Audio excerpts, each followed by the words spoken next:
ನೇತೃತ್ವದಲ್ಲಿ ನಾಡ್ದು 29 ತಾರೀಕು ಶುಕ್ರವಾರ ಒಂದು ಪ್ರತಿಭಟನಾ ಜಾಥಾ ಹಾಗೂ ಪ್ರತಿಭಟನಾ ಮೆರವಣಿಗೆಯು ಇಲ್ಲಿ ಫ್ಯಾಮಿಲಿ ಎನ್ಕ್ಲೇವಿಂದ ಮೂಡುಬಿದ್ರಿ ಮುಖ್ಯ ರಸ್ತೆಯಿಂದ ಹಾದು ಹೋಗಿ ತಹಶೀಲ್ದಾರ್ ಅವರಿಗೆ ಮನವಿ ಕೊಡುವ ಮುಖಾಂತರ ನಾವು ರೈತರಿಗೆ ಆಗುವಂಥ ಅನ್ಯಾಯ ಇದರ ಬಗ್ಗೆ ಸರ್ಕಾರದ ಗಮನ ಸೆಳೆಯಲು ನಾವು ಪ್ರತಿಭಟನಾ ಜಾಥಾವನ್ನು ಹಮ್ಮಿಕೊಂಡಿದ್ದೇವೆ. ಭಾರತೀಯ ಕಿಸಾನ್ ಸಂಘದ ಪ್ರಮುಖರು ಇಲ್ಲಿ ಹಾಜರಿದ್ದೇವೆ. ರಾಜ್ಯದಲ್ಲಿ ಈ ಹೈನುಗಾರಿಕೆ ನಡೆಸುವಂಥ ನಮ್ಮ ರೈತರು, ಹೈನುಗಾರಿಕೆ ನಡೆಸುವ ರೈತರಿಗೆ ಸರ್ಕಾರದಿಂದ 42 ರೂಪಾಯಿ ಹಾಲಿಗೆ ದರ ಸಿಗುತ್ತೆ. ಅಂದರೆ ಒಂದು 5 ರೂಪಾಯಿ ಪ್ರೋತ್ಸಾಹಧನ ಮತ್ತು ಉಳಿದದ್ದು ರೇಟಾಗಿ 42 ರೂಪಾಯಿ ಸಿಗುತ್ತೆ.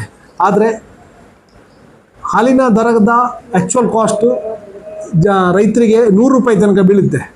ಆದರೆ ಇಲ್ಲಿ 42 ರೂಪಾಯಿ ಕೊಡುವುದರಿಂದ ರೈತರಿಗೂ ಈಗ ಯಾರಿಗೂ ದನ ಸಾಕಿ ಹಾಲು ತೆಗೆಯುವಂಥ ಭಾರಿ ಕಷ್ಟ ಸಾಧ್ಯ.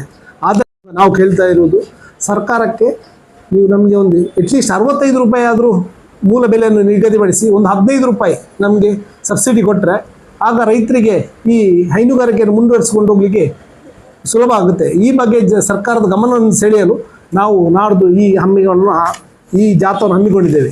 ಅದರೊಂದಿಗೆ ಅಕ್ರಮ ಸಕ್ರಮ ಕಾಯ್ದೆ, ರಾಜ್ಯದ ಅಕ್ರಮ ಸಕ್ರಮ ಕಾಯ್ದೆ ಮೊದಲು ಹೇಗಿತ್ತು ಅದಕ್ಕೆ ತುಂಬ ತಿದ್ದುಪಡಿಗಳನ್ನು ತಂದಿದ್ದಾರೆ. ಇದರಲ್ಲಿ ಈ ತಿದ್ದುಪಡಿಯ ಮುಖಾಂತರ ಮಾಡುವುದರಿಂದ ನಮ್ಮ ಮೂಡುಬಿದ್ರೆಯಲ್ಲಿ ಯಾವುದೇ ಒಂದು ಫೈಲನ್ನು ಮಾಡುವ ಪರಿಸ್ಥಿತಿಯಲ್ಲಿಲ್ಲ. ರೈತರಿಗೆ ಎಲ್ಲಿ ಅನ್ಯಾಯ ಆಗುತ್ತೆ ಅಂದರೆ ಈ ಟವರ್ ಲೊಕೇಶನನ್ನು ಇವರು ಏನು ಮಾಡಿದ್ದಾರೆ ಅಂದರೆ ಬಾರ್ಡ್ರಿಂದ ನಮಗೆ ಟವರ್ ಲೊಕೇಶನ್ 3 ಕಿಲೋಮೀಟರ್ ವ್ಯಾಪ್ತಿ ಅಂತ ಹೇಳಿದ್ದಾರೆ. ಮೂಡುಬಿದ್ರೆ ಪುರಸಭೆ ವ್ಯಾಪ್ತಿಯು ಮತ್ತೆ ಸೇರ್ಪಡೆ ಆಗೋದಂದರೆ ಖರೀದಿಗೆ ಮಾರುವರಾಗುವುದರಿಂದ ಈ ಪುಚ್ಚಮೂರು ಭಾಗಕ್ಕೂ ಆಗುವುದಿಲ್ಲ, ಯಾವುದೂ ಒಂದು ಬರೋದಿಲ್ಲ. ಖಾಲಿ ಒಂದು ಆಗುವಂಥದ್ದು ಸ್ವಲ್ಪ ಭಾಗ ಇರುವೆಲ್ ಭಾಗದಲ್ಲಿ ಮತ್ತು ಆಚೆ ಪಣಪಿಲ ಆ ಏರಿಯಾದ ಕೆಲವೊಂದು ಭಾಗಗಳಿಗೆ ಮಾತ್ರ ಅಕ್ರಮ ಸಕ್ರಮ ಕೊಡಲಿಕ್ಕೆ ಬರುವಂಥದ್ದು. ಅದರ ನಡುವಲ್ಲಿ ಯಾರಿಗೂ ಕೊಡಲಿಕ್ಕೆ ಬರೋದಿಲ್ಲ. ಯಾರು ಮೊದಲು ಅಪ್ಲಿಕೇಶನ್ ಫಾರ್ಮ್ ನಂಬರ್ 50 ಹಾಕಿದ್ರು, 51 ಹಾಕಿದ್ದು ಸಹ ಯಾರಿಗೆ ಸಹ ಅಕ್ರಮ ಸಕ್ರಮವನ್ನು ಕೊಡಲಿಕ್ಕೆ ಬರ್ತಾ ಇಲ್ಲ. ಆದ್ದರಿಂದ ಇದಕ್ಕೆ ಒಂದು ತಿದ್ದುಪಡಿ ಮಾಡಿಕೊಡ್ಬೇಕಂತ ನಾವು ಕೇಳ್ತಾ ಇದ್ದೇವೆ. ಇನ್ನೊಂದು ಡೀಮ್ಡ್ ಫಾರೆಸ್ಟ್ ಇದ್ದು ಅದು ಸಮಸ್ಯೆ ಹಾಗೇನಿದೆ. ಈ ಶಿತ್ತಾಡಿ ಭಾಗದ ಆಚೆ ಡೀಮ್ಡ್ ಫಾರೆಸ್ಟ್ ಸಮಸ್ಯೆ ಇದೆ, ಅಲ್ಲಿ ಸಹ ಮಂಜೂರಾತಿ ಸಿಗುವುದಿಲ್ಲ. ಅದನ್ನು ಸಹ ಒಂದು ಸರ್ಕಾರದ ಗಮನ ಸೆಳೆಯಲು ನಮ್ಮದು ಈ ಜಾಥಾ. ಅದರೊಟ್ಟಿಗೆ ನಾವು ಪ್ರಕೃತಿ ವಿಕೋಪದಿಂದ ನಮಗೆ ರೈತರಿಗೆ ನಷ್ಟ ಆಗುವ ಸಂದರ್ಭದಲ್ಲಿ ಈ ಅಡಿಕೆ ಮರ ಆದರೆ ಅದಕ್ಕೆ ಒಂದು 20,000 ಆದರೂ, ತೆಂಗಿನ ಮರದ ರಬ್ಬರ್ ಗಿಡ ಆದರೆ ಒಂದು 25,000 ಆದರೂ ನಮಗೆ ಪರಿಹಾರ ಕೊಡಬೇಕು.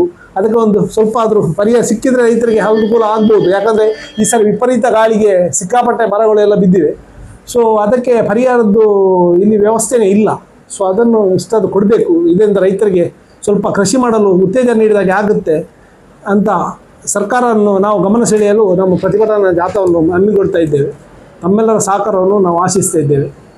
ನಿಮ್ಮ ಪತ್ರಿಕೆಯನ್ನು ಕೊಡುವುದರ ಮುಖಾಂತರ ಹೆಗಡೆ ಅವರು ದಿಕ್ಸೂಚಿ ಭಾಷಣವನ್ನು ಮಾಡಲಿಕ್ಕಿದ್ದಾರೆ. ಆಮೇಲೆ ತಹಶೀಲ್ದಾರಿಗೆ ಮನವಿ ಕೊಡುವಂಥ ಕಾರ್ಯಕ್ರಮವನ್ನು ನಾವು ಹಮ್ಮಿಕೊಂಡಿದ್ದೇವೆ.